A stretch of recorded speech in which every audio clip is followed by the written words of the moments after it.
Our founding cohort starts Monday, February the 16th, and only a limited number of seats remain. Enroll right now at TavishTalks.com. That's TavishTalks.com. Yeah, this is all good.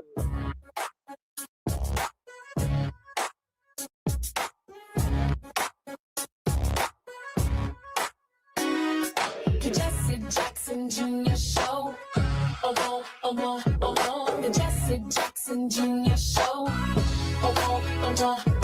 The Jesse Jackson Jr. Show. The Jesse Jackson Jr. Show. Come on and talk with me. Come on and listen to me. Come on and talk with me. Come on and listen to me. KBLA. Top 1580, download the app.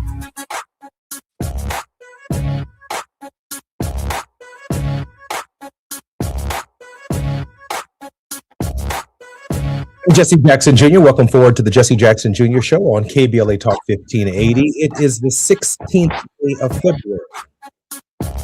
We continue to celebrate Black History Month right here on KBLA Talk 1580. On Moving Mountain Mondays, our very special regular contributor is none other than Ernest Krim III, who will be joining us momentarily. But I want to say and share with you some of the things that were happening on this date from 1970, 72, 57, 51, 1923, and 1854 through 1874. Why don't we start in 1850s? 1856 to 1874 in banking, Frederick Douglass was elected president of the Freedmen's Savings and Trust Company, an institution founded to help formerly enslaved people secure their finances. In 1923, blues legend Bessie Smith recorded her first and highly successful song, Downhearted Blues, for Columbia Records. In 1951, in civil rights, the New York City Council passed a bill prohibiting racial discrimination in city-assisted housing developments. Seems like a law that Trump didn't follow when he was in the real estate business in New York City. Maybe something that he ignored. In 1957, arts and entertainment actor LeVar Burton, known for his roles in Roots and Reading the Rainbow, was born. In 1970, Joe Frazier knocked out Jimmy Ellis to become the world heavyweight boxing champion. And on this date, February 16th, in 1972, Wilt Chamberlain became the first player in NBA history to score 30,000 career points. Our history is so layered every single day. There are hundreds of these happenings, significant events in the history of our people that matter. And it's not just the month of February. Carter G. Woodson believed that Black History Month should be initially a week, and it encompasses both the birthdays of Abraham Lincoln and Frederick Douglass. It later became a month, and then it subsequently later became all year long, celebrating us. Our very special guest and a regular contributor in this hour is none other than Ernest Krim III. Ernest, welcome forward to the Jesse Jackson Jr. Show. Hey, what's up, brother? It's good to be here with you today. Man, it's always a pleasure to have you. Ernest is the Emmy-nominated producer, public teacher, anti-racist educator, and hate crime victor who uses Black historical narratives to empower and educate through a culturally equitable lens. Mr. Krim, a South Side of Chicago native and University of Illinois Urbana-Champaign graduate, is a former high school history educator of 12 years who now advocates for social justice issues and teaches Black history to the world through social media with a platform that reaches roughly 4 million people each month as of 2024. If you're listening to us today, you're listening to the Jesse Jackson Jr. Show from LAX to Orange County to San Bernardino on the 405, the 101, the 10, the 5, the 110, and the 118. Ernest, welcome forward to the show. Hey, man, it's good to be here, brother. There's so much going on, but it's always a great way to start my week to be in conversation with you. Why don't we start with some of what's going on? I saw something really interesting in the news when I woke up this morning about activity in the Iowa legislature where a bill has been introduced to actually allow discrimination. Please share with us your thoughts on that. You know, I would say my initial response is this is business as usual, and this is a trickle down effect of what we have seen on a federal level. Of course, it's disheartening, but I also understand that whenever we see something like this, there are many people on the other side of the aisle, and I would often argue more, that detest this. But we also have to keep in mind that oftentimes politically, what we have seen, especially recently, contemporary times, is those who detest progress the most and have a vitriol for what we have accomplished as people are often the ones who tend to get involved more in the legislative process to make sure their voices are heard, no matter how nefarious it is.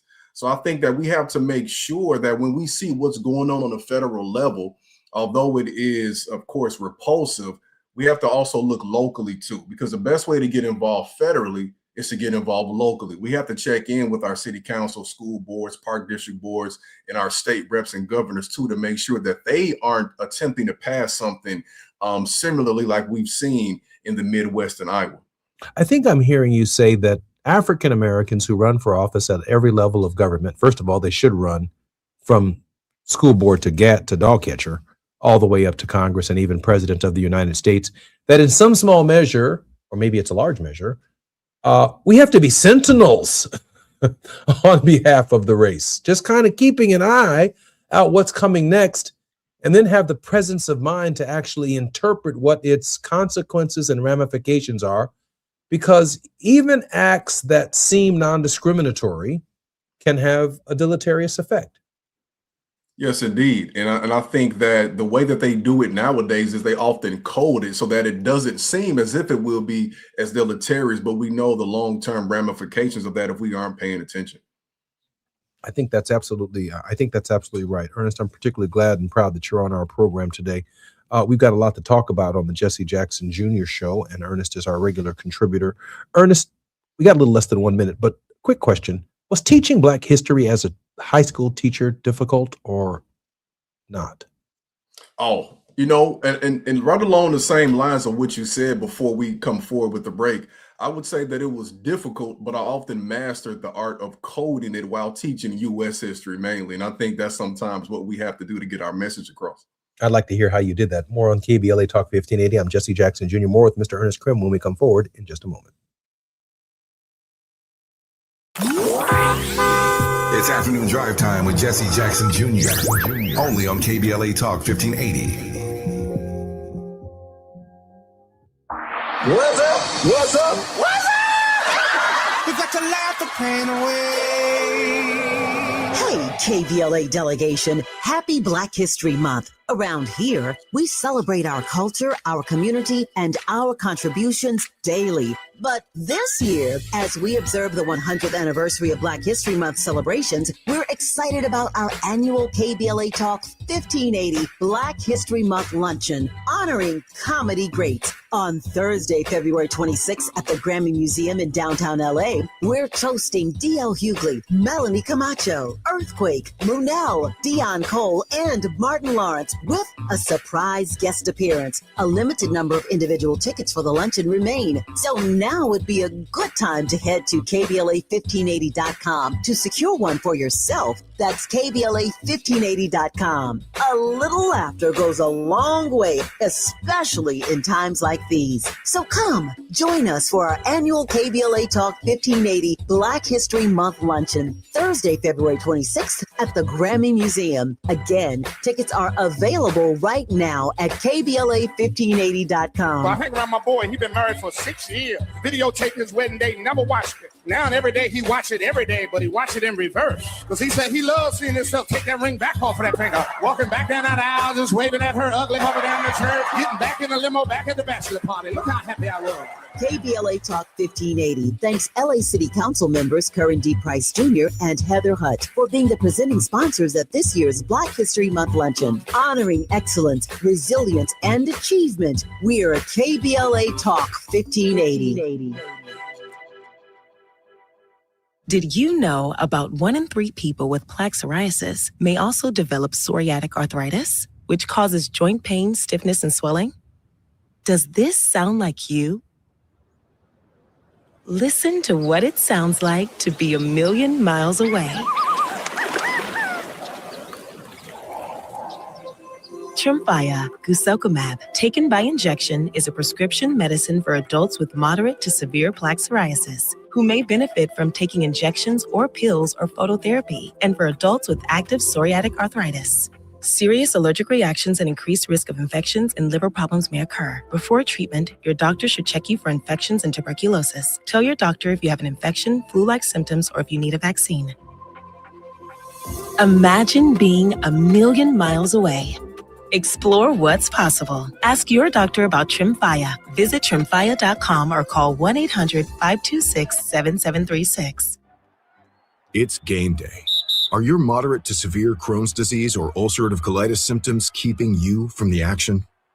Skyrizi, risankizumab Riza, could help you get back to the game. Skyrizi is proven to help people feel significant symptom relief, achieve remission, and visibly improve damage of the intestinal lining. Skyrizi is a prescription injection medicine for adults. Don't use if allergic to Skyrizi. Serious allergic reactions, increased infections, or lower ability to fight them may occur. Before treatment, get checked for infections and tuberculosis. Tell your doctor about any flu-like symptoms or vaccines. Liver problems leading to hospitalization may occur when treated for Crohn's or ulcerative colitis. Control is everything to me. Ask your doctor about Skyrizi, the #1 prescribed biologic in Crohn's and ulcerative colitis combined. Learn more at skyrizi.com or 1-866-SKYRIZI. Now back to more of Jesse Jackson Jr. on KBLA Talk 1580. The Jesse Jackson Jr. Show. The Jesse Jackson Jr. Show. The Jesse Jackson Jr. Show. The Jesse Jackson Jr. Show. King Volley, drop the beat. Come on and talk with me. Come on and listen to me. Come on and talk with me. Come on and listen to me. KBLA. I'm Jesse Jackson Jr. Welcome forward to the Jesse Jackson Jr. Show. It is Moving Mountain Mondays on the J Lunch Club with Ernest Krim. We are in Mr. Krim's classroom. Ernest, welcome forward to the show. Thanks again for having me, brother. Ernest, just before we came forward, you were talking about coding Black history into American history and vice versa for your students, making it interesting, but also attaching it to a larger vision. Share with us how, as a school teacher, you coded Black history. Yeah, and thank you for this question. I think this is important for everybody to listen to, because how I did this is not something that just has to be contained to the classroom. I got into teaching because I wanted to teach Black history. I chose history as a broad major because in order to teach in this country, you have to have a social science endorsement. And I wanted to also, of course, understand how we connected to various other people as well. But when I started teaching initially, the requirement that we have in our state, and of course, various other states, I'm sure it might be similar in California, is kids have to pass what is called a general United States history course. And we know, based on how curriculums are created, that that is usually a euphemism for teaching history from a Eurocentric standpoint, because they have been viewed as the dominant, preeminent culture. We learn about them, but it's not exactly stated as that. So when I started teaching in my third year in a larger school district, that was the case. Everybody had to learn and take U.S. history. I'm teaching at a school that is predominantly Latino and African-American and low income. For me, what I began to do was I took our curriculum and I looked at every topic that we had to teach about from the American Revolution onward. And I made sure that once I touched on everything that they were required those kids to know about, George Washington and so on and so forth, that I introduced them to people that looked like us at the same period of time. And what I gathered from that was I wanted our kids to know that in every period of American history, we were here. In every war we fought in this country, we were involved in too. So again, like people say, Black history is American history, and I'll even expand it to say that American history is a part of Black history because our history is in fact more expansive. That has never truer words have been spoken than the ones you just spoke, that our history, as Malcolm X said, we did not land on Plymouth Rock. Plymouth Rock landed on us. Plymouth Rock, 1618, 1619, right? Dr. King said we were here before the Declaration of Independence, before Thomas Jefferson etched the magnificent words of the Declaration of Independence that all men are created equal. That would be July 4th, 1776. We're commemorating this year the 250th anniversary of that declaration. But we were here, to your point. 1619 comes before July 4th, 1776. And so our history is more expansive. And we can actually see the evolution of the states entering the Union. We can see the evolution of the creation of the political parties. And on both sides of it, there is white reaction to who we are as Black people. Yeah. And you can't truly gain an understanding of this country's history unless you talk about the people who have dealt with this issue of racism or sexism, the genocide, the classism, the first iteration of authoritarianism we see is how we were treated as people. You can't truly understand this country until you look at it from our vantage point. And of course, the standpoint of the indigenous people of this land as well, because from that you can truly see what it was like. Because I give you a great example. One of my kids competed in a solo performance and band over the weekend, so I got a chance to go to a local school in the Chicago suburbs, which conveniently is majority white, but it's named after like an indigenous name. And while I was walking through the halls, I'm always kind of curious to look at the different things they have on display. And they have this display that was like Prez biography. This is a middle school. So every student had to do some type of project about a biography about the presidents. And of course, me being me, I stopped and I took a look. And I was just wanted to see if I would find any references to what any of these presidents did to our people. Now, of course, I did not. You wouldn't be surprised to know that. But I think that's the issue we deal with today in America. Like the same way they sanitize those presidents' histories now, and the same way they sanitize who they were then is the same way these politicians, the president now, was being sanitized. Because if you could look at a biography of George Washington and it does not mention the people he enslaved, right? If it does not mention how he treated the indigenous people, if it does not mention how he fought tooth and nail to try to get Ona Judge back and get Hercules back, and how when he went to the president's house in Philadelphia, the law was that they had to be freed if they stayed there a certain amount of time. And so he didn't have to follow that law. He would send those enslaved Black people back to Virginia so he could keep them in shackles. If your biography doesn't touch on that, then you're learning a lie, fabrication. But if you learn it from our perspective, because we've seen it all, we as a group of people have had to adapt and still do to every single culture as a necessity so that we can survive, right? We have mastered the art of cultural adaptation or code switching, whatever you want to call it. So if you're learning it from that standpoint, you are learning the same history of what has us in this exact predicament today. That's why we have to make sure we include these stories in every period of American history. Let me ask you a question without putting you necessarily on the spot. Do you have a favorite president of the United States? Well, how about this? How about a president of the United States you think might have been the cruelest, and there clearly is their bevy of them. Yeah. But then is there a favorite president of the United States? And of course, I'm going to exclude Barack Obama. Of course, yeah. So, I had a student ask me this question when I was teaching AP US history, which I really enjoyed teaching that class because I give College Board credit. As a company, they did include a lot of these stories and narratives in their curriculum.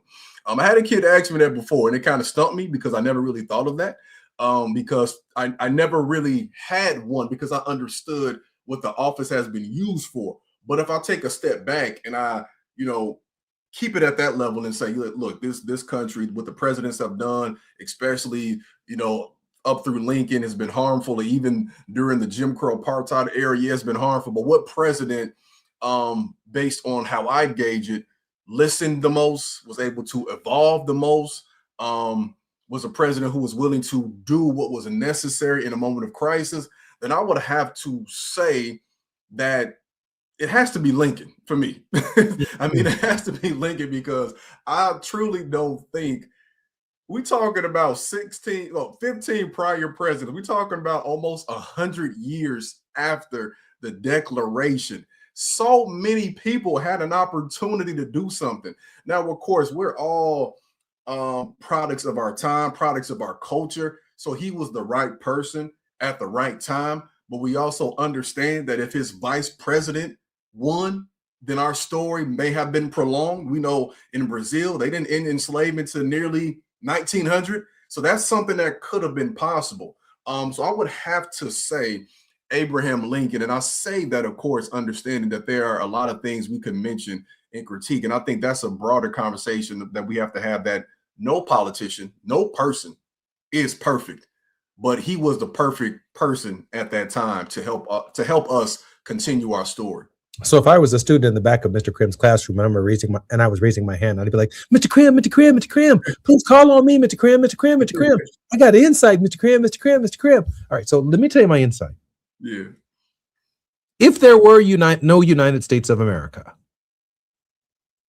every group of African Americans in this country would have a history of a governor, a different governor.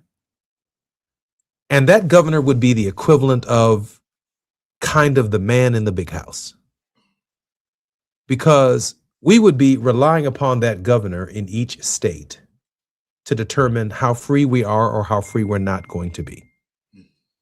If there were no federal government, no United States of America, just whoever the governor of Alabama was, he was a good governor, he wasn't a good governor. And, you know, wherever we are, if there were no United States of America, the focus of each African American, one state at a time, each group, each generation, would be their relationship to the governor and what the governor wants to do. The governor. Well, we got us a good governor right here. We got us a governor that does right by us right here. We each have a governor. Now, here's one of the beauties of America, and this is a very challenging country, and you know that I critique America very seriously in my book, A More Perfect Union. So I leave no stones unturned, and I have no holes barred. We are blessed to be able to say, against the backdrop of George Washington to Donald Trump, to really be able to say who really is a jerk.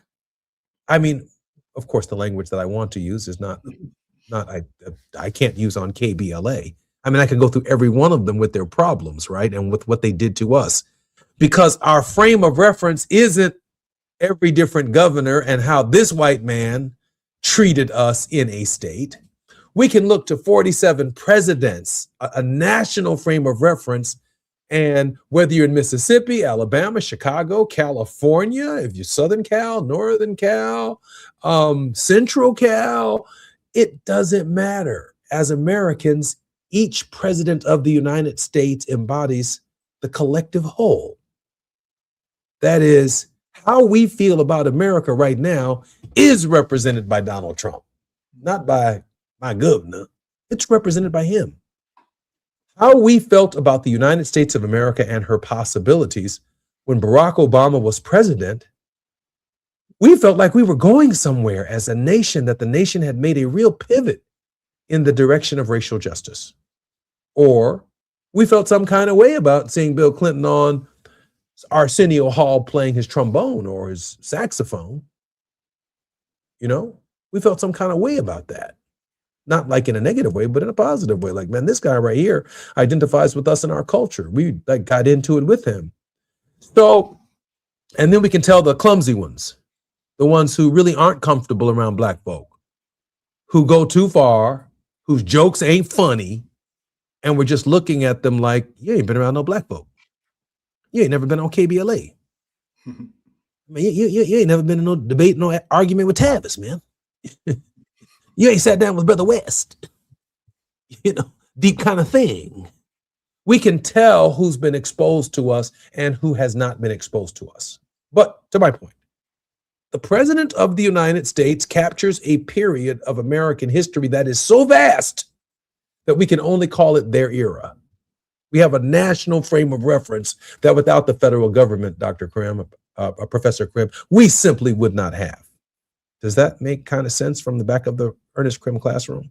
Oh, for sure. For sure. I think you stated that so well, too, because what we have here in America is unlike any other culture, any other culture or country. To have the pendulum swing that way from an Obama to a Trump says a lot to your point about where we are collectively. And when I think about that, too, it makes more sense contextually when I judge or rate all the other presidents, because it is truly a benefit to have the hindsight, right? And I think that's why we always have to go into conversations like that when we look at a president or politician and say that when we apply present day cultural aspects or norms to the past, we do them a disservice. But we also have to use those as inspiration for what we can do better. But I think that's an accurate dissection of what we're talking about. And I'm sure, carefully articulated, the history of women reflects the same reality, right? The history of Native Americans, when they look at the panorama, if you will, the landscape of American history, they have a perspective.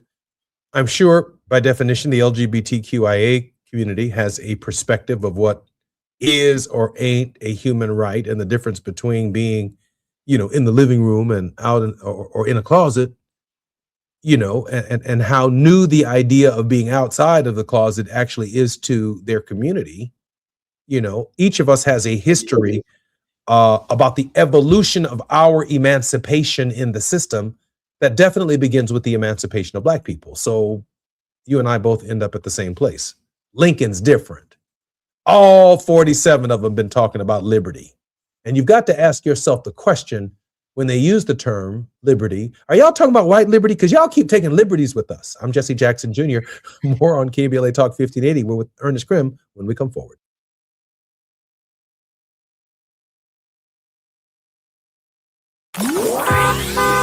It's afternoon drive time with Jesse Jackson Jr. Only on KBLA Talk 1580.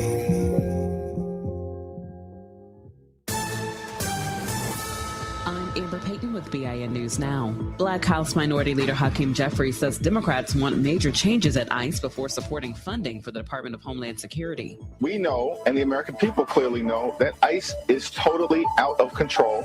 He made the comments on CBS's Face the Nation as DHS funding lapsed over the weekend. Republicans say some proposed reforms are non-starters.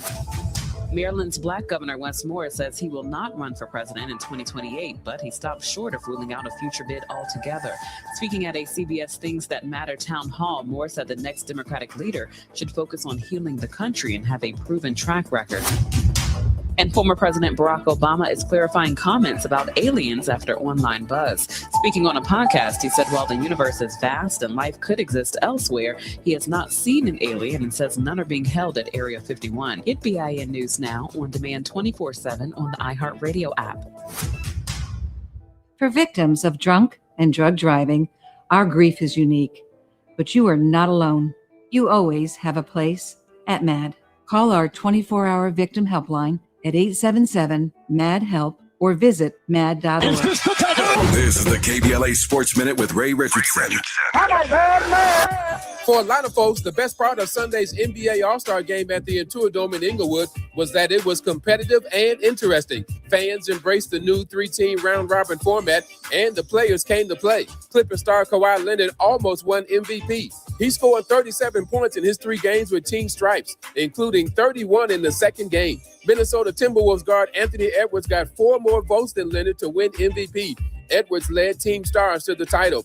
The Clippers start the second half of the season Thursday at home against Denver. The Lakers are back in action Friday against the Clippers at Crypto.com. The winning streak is up to 19 for the UCLA women's basketball team. UCLA beat Indiana 92-48 at Pauley Pavilion. 16 points and 14 rebounds for Bruin center Lauren Betts. The Bruins are 25-1, 15-0 in the Big Ten Conference. No debates, no speculation, just the info you need. That's your KBLA Sports Minute. I'm Ray Richardson on KBLA Talk 1580.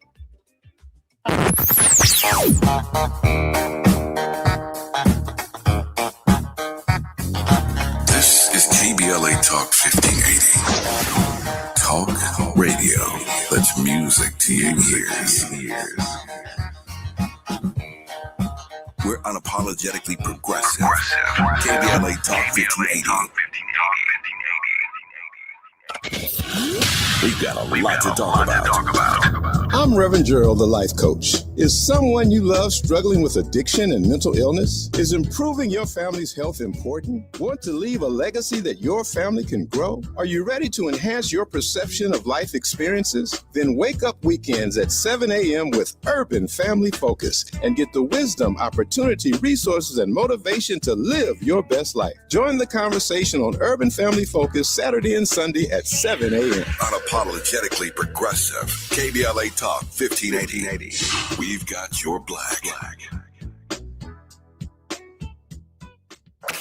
You're listening to Jesse Jackson Jr. on KBLA Talk 1580.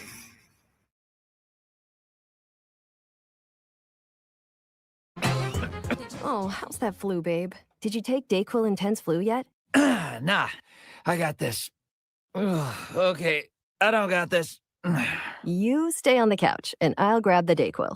Undo your flu symptoms with DayQuil Intense Flu. DayQuil Intense Flu provides powerful relief of your flu symptoms. I'm ready for that to-do list. Wow, you do got this. DayQuil Intense Flu. The daytime coughing, aching, fever, under your flu, medicine. Use as directed, keep out of reach of children. Hey, can you blow up some balloons for Jack's party? I can't. I'm so congested. You need Sinex Saline from Vicks. Sinex Saline Nasal Spray? Yeah, just Sinex. Breathe. Sinex Saline instantly clears everyday congestion associated with colds and year-round allergies with a gentle, ultra-fine mist that's no mess and easy to control. Daddy, we need more balloons. On it. Enjoy life's important moments without congestion. Try Sinex Saline from Vicks. Just Sinex. Breathe. Use as directed. KBLA Talk 1580. We've got a lot to talk about. KBLA Talk 1580, connecting you with services and solutions. The Autopsy Initiative provides a second autopsy free of charge for victims' families who have lost their loved ones due to a police-related death. The services offered through the initiative include the completion of a second autopsy, disclosure of preliminary findings, and a final autopsy report.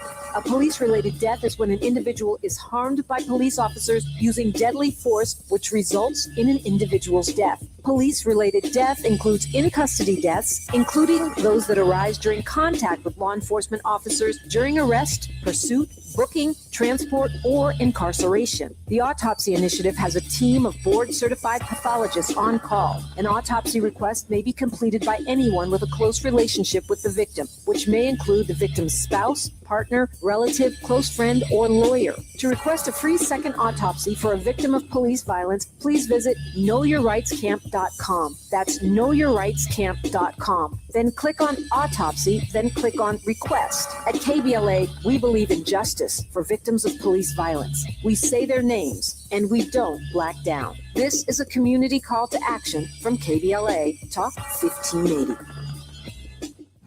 My ride smells just right, just right, just right, just right. Y'all gotta try that Febreze car. Just right, just right, just right. Yeah. La la la la la.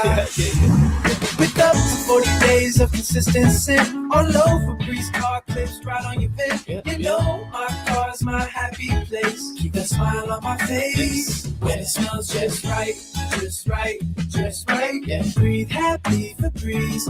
La la la la la. Now back to more of Jesse Jackson Jr. on KBLA Talk 1580. The Jesse Jackson Jr. Show. The Jesse Jackson Jr. Show. The Jesse Jackson Jr. Show. The Jesse Jackson Jr. Show. King Volley, drop the beat. Come on and talk with me. Come on and listen to me. Come on and talk with me. Come on and listen to me. KBLA Talk 1580. Download the app. I'm Jesse Jackson Jr. Welcome forward to the Jesse Jackson Jr. Show on KBLA Talk 1580. This is the 16th day of February, the shortest month of the year where we commemorate and celebrate Black History Month. We're in Mr. Ernest Krim's classroom. Ernest, welcome forward to the Jesse Jackson Jr. Show. Thanks again for having me, brother. So you named the great emancipator as your favorite president against the backdrop of 47 presidents who've served. Who's the worst of the worst? Who is the worst of the, what's funny about that is we could easily, for how we are as humans, I can, we list a laundry list of all the negative, and sometimes it's hard to find the positive. I try my best not to be so in the moment. It would be easy to say this person, this current president, but we also know that a lot of what a president or politician does doesn't take effect, truthfully, for a couple generations oftentimes. So if I cannot mention what we're dealing with now, I would probably mention Andrew Johnson. I think that him Andrew Jackson. Johnson right after Lincoln. With Jackson too. I mean, again, absolutely. We have a top five. Like we can really debate this, right? But I'm going to say Andrew Johnson for the simple fact, of course, we understand that like during that time period, you didn't pick a running mate. So like he just kind of got the job. And then when Lincoln was assassinated, Lincoln wasn't perfect with what was happening, but it was our best chance. And he proceeded to attempt to undo everything. He truthfully, with all the progress he made from that time and everything we did during the Reconstruction, he made our lives a living hell for as long as he could. I would have to say, without a shadow of a doubt, how I'm feeling now, Andrew Johnson, but the other, of course, Andrew is up there as well. And I think we have to understand, by even studying who the worst presidents are from our perspective, we can get a better idea of what the current president was inspired by. Because just like we have this conversation, there'll be some folks who would put Andrew Jackson up there. Well, remember now also, if there were no United States, if there were no American experiment, we wouldn't be talking about one worst guy that we all agree on is the worst guy or the best guy. If there were no United States experiment, we'd all be talking about our governor. My governor was good to me right around the 1860s. Your governor was better in the 1970s. We would be about as lost trying to figure out who had the best governor and all of that nonsense. But the idea that we have a frame of reference. Now, I'm going to throw this one in there. I think Woodrow Wilson's pretty bad. Oh, yeah. I mean, this guy here, I'm looking at our producer right now, Gina. This guy is the Yale University president. I mean, he was like, right, Birth of the Nation guy, right? I mean, this guy was a scientific racist, man. Yeah. I mean, like black folks could not be, he had to have been a eugenicist. For sure. I mean, Woodrow Wilson is like the intellectual side of the rawness of racism in the presidency. He's kind of the Stephen Miller of Can the I situation. Can I tell you this too? Like, so when I started teaching, and when you get to, so we have these mainstream course guidelines and things like that. When you get to what is called the progressive era, that's usually around the 1890s to the 1920s. And we know progressive back then means something different now, but they would often frame him as a progressive president because of course, the 19th Amendment, the woman's right to vote and everything. But that's why it's so important to have our stories in the midst, because like you said, he was a scientific racist. He was a smart dummy, essentially, because we know you can go to some of the best institutions here and use that knowledge nefariously. I'll also throw out there the fact that he screened Birth of a Nation, which that at the White House, one of the most racist movies ever, regarded as the first blockbuster, led to the rise of the Klan. So our president then, Woodrow Wilson, which he was also around during the race riots and things like that. He basically said, Klan, come back. Yeah. Yeah. I mean, this is the and for those of you who might not understand the significance of this reference, for many of us, particularly as African Americans, those of us who studied our history, we don't have a Gestapo experience. We don't have a Nazi experience. We have an experience with armed law enforcement officers in the United States, armed judges, armed lawyers, armed mayors, and citizens patrols with masks on their faces terrorizing our people. So when we make the direct parallel between our reality and what ICE is doing in our streets, we ain't just up talking. We are talking about a throwback to President Woodrow Wilson. Ernest Krim? You think, when you really think about that too, I understand, we know the Klan has been here. The Klan was here, especially after the Civil War ends. But we also have to keep in mind that, and I was just having this conversation with a friend, and he was just saying, man, it feels like there's so much going on in people's lives right now. And I told him, I said, I think that's always been the case. We always have issues. We're all dealing with personal things. But when you know that the leader, or the person, I would really say, who has the leadership position, because I don't think they're a leader, but they have the leadership position.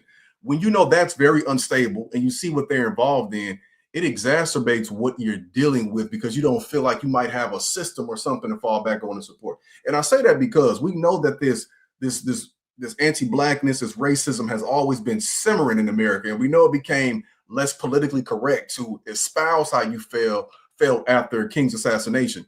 But all it takes is someone who confidently, touts that rhetoric to encourage it to come, to be resurrected. That's what Woodrow Wilson did to screen that movie. I don't know if people realize how racist that movie was. That movie helped peddle and proliferate many of the anti-black stereotypes that have become mainstream today. They had blackface. The movie was about the Klan essentially rescuing white folks, white women from black people, and they were in blackface. And they show these stereotypes of us eating the chicken and the watermelon and showing us being hunted and lynched as if it was something to be proud of. And what do you see? These large Klan rallies, these Klan marches in the southwestern suburbs where I'm living now. One of the largest Klan rallies up to date in 22 or so happened in Plainfield, Illinois, on the back of this. So the president and what they talk about really has positive and negative ramifications. I haven't gotten past the chicken and the Augusta jaw, the chicken and the watermelon. That's on my mind now, because we have some great weather in Chicago, but it's so much a part of who we were and who we are. And it's such a stereotypical caricature of black people that, you know what? Hey, check this out. This is also part of black history. Did you know that Bugs Bunny was a racist? Yeah. And Elmer Fudd was a Confederate soldier. He was a racist. Yep. And I mean, in the mid 60s, the early 60s, Elmer Fudd, he was a Southern guy with a shotgun talking about, come here, you rabbit, come here to the rabbit. Hunting rabbits down in Mississippi, and Bugs Bunny. Some of them were they had very large lips. I mean, it was about hunting. It was about hunting Negroes, man. Yeah. And Disney, therefore, was that's not Disney. I'm sorry, that Warner Brothers. I thought it was Disney. Warner Brothers. Disney too, though. My sincerest apologies to the Disney Corporation. But Warner Brothers. That's all, folks. I'm Jesse Jackson Jr. More on KBLA Talk 1580 when we come forward with Mr. Ernest Krim. While you're stuck in traffic, we can at least bring you up to speed on the news of the day. You're listening to Jesse Jackson Jr. only on KBLA Talk 1580.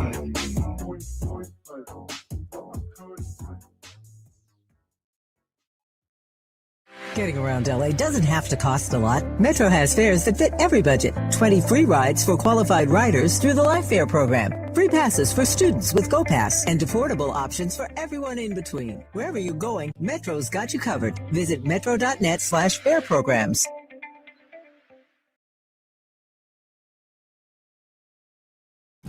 My ride smells just right, just right, just right, just right. Y'all gotta try that Febreze car. Just right, just right, just right. Yeah. La la la la la. With up to 40 days of consistency, all over Febreze car clips right on your vent. You know my car's my happy place. Keep that smile on my face when it smells just right, just right, just right. Yeah. Breathe happy Febreze. La la la la la. Oh, how's that flu, babe? Did you take Dayquil Intense Flu yet? Nah, I got this. Ugh, okay, I don't got this. You stay on the couch, and I'll grab the Dayquil. Undo your flu symptoms with Dayquil Intense Flu. Dayquil Intense Flu provides powerful relief of your flu symptoms. I'm ready for that to-do list. Wow, you do got this. Dayquil Intense Flu, the daytime coughing, aching fever under your flu medicine. Use as directed, keep out of reach of children. Hey, can you blow up some balloons for Jack's party? I can't. I'm so congested. You need Sinex Saline from Vicks. Sinex Saline Nasal Spray. Yeah, just Sinex. Breathe. Sinex Saline instantly clears everyday congestion associated with colds and year-round allergies with a gentle, ultra-fine mist that's no mess and easy to control. Daddy, we need more balloons. On it. Enjoy life's important moments without congestion. Try Sinex Saline from Vicks. Just Sinex. Breathe. Use as directed. KBLA Talk 1580, connecting you with the world. African Focus Incorporated is a community-based organization whose mission is to bring Africans and African Americans together, lead charitable initiatives on the motherland, and educate people from all walks of life on the beauty, legacy, and opportunity of Africa's 54 nations. And it's that time once again when African Focus is teaming up with KBLA Talk 1580 for our 8th annual African Focus Trailblazers Tour. Travel with us in 2026 when we're headed to the Southern African nations of Zambia and Botswana for a historical, cultural, and vacation tour led by me, Dominique DePrima, Cultural Ambassador for African Focus Incorporated. Enjoy luxurious accommodations, conscious fellow travelers, shopping, adventures, cultural tours, wildlife safaris, and a giant waterfall, one of the world's 7 wonders, along with a chance to be of service at an orphanage on the continent. Become an AFI trailblazer by exploring the motherland with a nonprofit organization that has members in Africa and America to help roll out the red carpet for you, and together we'll make a difference and have fun doing it. For more information, visit africanfocus.org or call 310-676-7300. That's 310-676-7300 or africanfocus.org. Whether it's stateside or exploring the diaspora, we're with you every step of the way. African Focus and KBLA Talk 1580. Come go with us. LADWP urges everyone to always keep safety top of mind. If you see a downed wire, don't touch it. Stay far away and call 911 immediately. Downed wires can be deadly. Whether you're at home, work, or on the road, always assume the wire is live. Together, we can keep Los Angeles safe and powered. Learn more at ladwp.com/electric safety. Now back to more of Jesse Jackson Jr. on KBLA Talk 1580. The Jesse Jackson Jr. Show. The Jesse Jackson Jr. Show. The Jesse Jackson Jr. Show. The Jesse Jackson Jr. Show. King Volley, drop the beat. Come on and talk with me. Come on and listen to me. Come on and talk with me. Come on and listen to me. KBLA Talk 1580. I'm Jesse Jackson Jr. Welcome forward to the Jesse Jackson Jr. Show on KBLA Talk 1580. We are in Mr. Krim's classroom. Mr. Krim has more than 4 million followers on various social media platforms, but most importantly, he was a teacher of African American history during a 12-year stint or period in our public school systems. And he came up with an idea and ways of coding Black history into American history, and even arguing that there is no American history without Black history. Ernest, welcome forward to the Jesse Jackson Jr. Show. Thanks again for having me. Ernest, okay. So I was talking with the producer during the break, and Gina said, listen, so we know what the presidents are who did things, like wrong. But is there someone in your thinking that did things right? I mean, other than Lincoln? And then, yes. We're going to come to the issue of Westmore in just a moment. But yeah, President, I have a top 3 again, notwithstanding like the current time frame that we live through. I would say that my top 3, of course. So we already mentioned Lincoln, and FDR would be in there, but I would probably say, honestly, my 1A to Lincoln would have to be LBJ. I think that's right. Because of what he did. I mean, if you want to know the measure of a president and just how great they were for us, then you would just have to look at what this current president, or who the current president is attacking the most. Now, he doesn't explicitly say LBJ, right? And we know that LBJ might not have ever been a president if not for what happened to JFK and what he set forth contextually. But a lot of what is being undone was passed and signed into law because of him. And I never like to omit all the congressmen and women back then who were helping us out as well, but he made the decision to do it. And, you know, it's a partnership. King was right there. King forced that hand, but he did it. Like the Great Society, we talk about the Department of Education, like all of these different things that came into place. He re-emphasized what needed to be heightened after FDR, right? After the New Deal. So I think those three presidents worked so well together because they were here at a time when we needed someone like that the most. How about you? I'm right there with you. I think FDR, LBJ. I like Carter's decency, right? I like Clinton's suave, right? And I definitely like Barack Obama. I mean, I'm not going to leave him out of there. Our producer's trying to say something. What are you saying over there? James A. Garfield. James A. Garfield. James Garfield. How'd you go back and find that guy? We'll come back. Talking about the lasagna guy, the cat, or are you talking? You said no, President Garfield. Hey, check this out. Let me pivot for a moment, though, to what the Democrats did do right recently, and that includes coming together behind something that has happened to Governor Wes Moore. We have about 6 or 7 minutes towards the end of our show. Your thoughts about the governor of Maryland? Oh, I'm proud that they're standing with him. I think do people realize just how rare it is to even have a Wes Moore? We have, I mean, off the top of my head, the number is escaping me, but we have not had very many Black governors, right, in this country, period. I think about the fact that we've had a Black president before many of our states. Illinois, you know what I'm saying? California, like I live in a town myself. We never had a Black mayor. So like things like this mean a lot, and not just the title, but also to what he stands on. I think it's very important. It's not just because he could have just as easily be on the other side, right? He's the right representation. He stands boldly. He's supporting his constituents. He is someone who's even said we need to move forward with a plan of repairing what has happened to Black folks, not just by studying it, by doing something, taking action now. So when you see something blatant like this happen to him, I honestly didn't think or I didn't put the pressure on the other Democratic governors to do so because I've just been let down so much. But this is the right thing to do. This is the appropriate thing, the bare minimum. You know, I'm impressed with Wes Moore. When he first came on the scene, I thought he would be a little more Obama-esque, and I'm not suggesting that he's not. But there's a brother part of Wes Moore that's the real deal. I mean, there's some issues, for example, in my opinion, that Barack Obama would not have taken on that Wes Moore takes on. Yeah. And so he ain't hiding, you know, he ain't shucking and jiving. Wes Moore is the real deal. And he is someone that should be celebrated in Black history. The first African-American governor of the state of Maryland. Ernest, we have about 3.5 minutes before we come forward. Very interested in your word of hope. Yeah, I would say, you know, for one, thank you for including me once again on such a lively conversation and much needed conversation.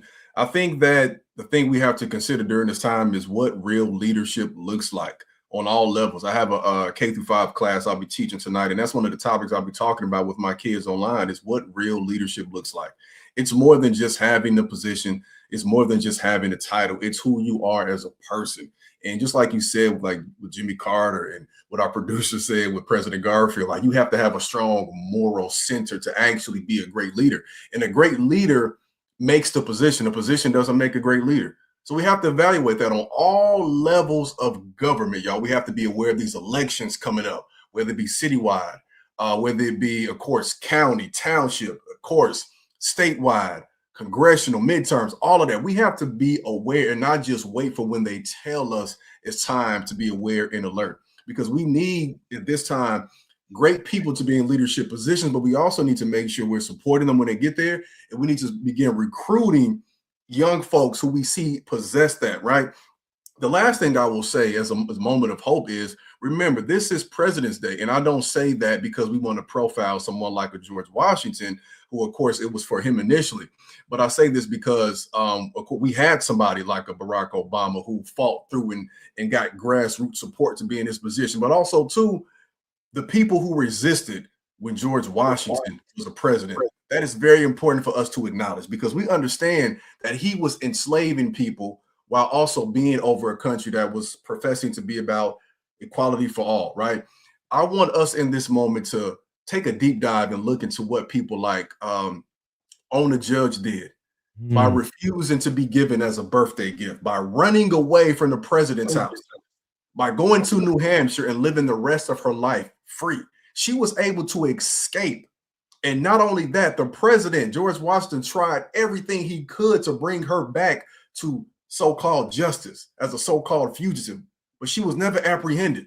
We have to think about what that means for us today. The same thing for his chef who was enslaved, Hercules, who escaped, ran away, never to be heard from again.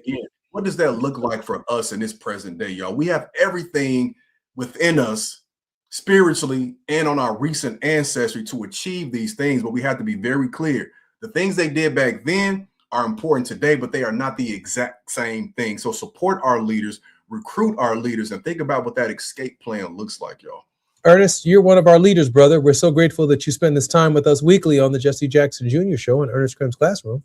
Well, it's a pleasure to be here every week with you, man. Man, looking forward to it next week. I'm Jesse Jackson Jr. You've been listening to Ernest Crim's Classroom. Ernest is an Emmy-nominated producer, author, historian, writer, and scholar who teaches African-American history through a culturally equitable lens. More on the Jesse Jackson Jr. Show with Reverend Terry Hord Owens and the Moving Mountain Monday, The Faith Not the Fall. More when we come forward on KBLA Talk 1580. KBLA 1580 Santa Monica.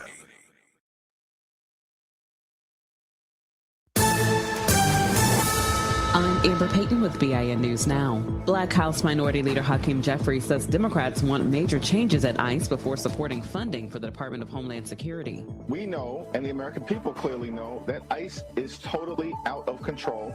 He made the comments on CBS's Face the Nation as DHS funding lapsed over the weekend. Republicans say some proposed reforms are non-starters. Maryland's Black Governor Wes Moore says he will not run for president in 2028, but he stopped short of ruling out a future bid altogether.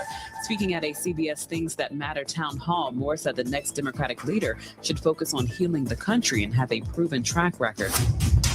And former President Barack Obama is clarifying comments about aliens after online buzz. Speaking on a podcast, he said while the universe is vast and life could exist elsewhere, he has not seen an alien and says none are being held at Area 51. Get BIN News Now on demand 24/7 on the iHeartRadio app. For victims of drunk and drug driving, our grief is unique. But you are not alone. You always have a place at MAD. Call our 24-hour victim helpline at 877-MAD-HELP or visit mad.org. This is the KBLA Sports Minute with Ray Richardson. One of the best visuals from NBA All-Star Weekend happened during the All-Star Game Sunday at the Intuit Dome in Inglewood. Former President Barack Obama and former First Lady Michelle Obama attended the game and had courtside seats. When they walked into the arena, both were treated to a rousing ovation from fans. During the game, a loose ball was heading toward Michelle, but the former president caught the ball before it made contact with her. The quick reaction from Obama generated another round of applause from fans. During a break in the game Sunday, the former president did an on-court interview with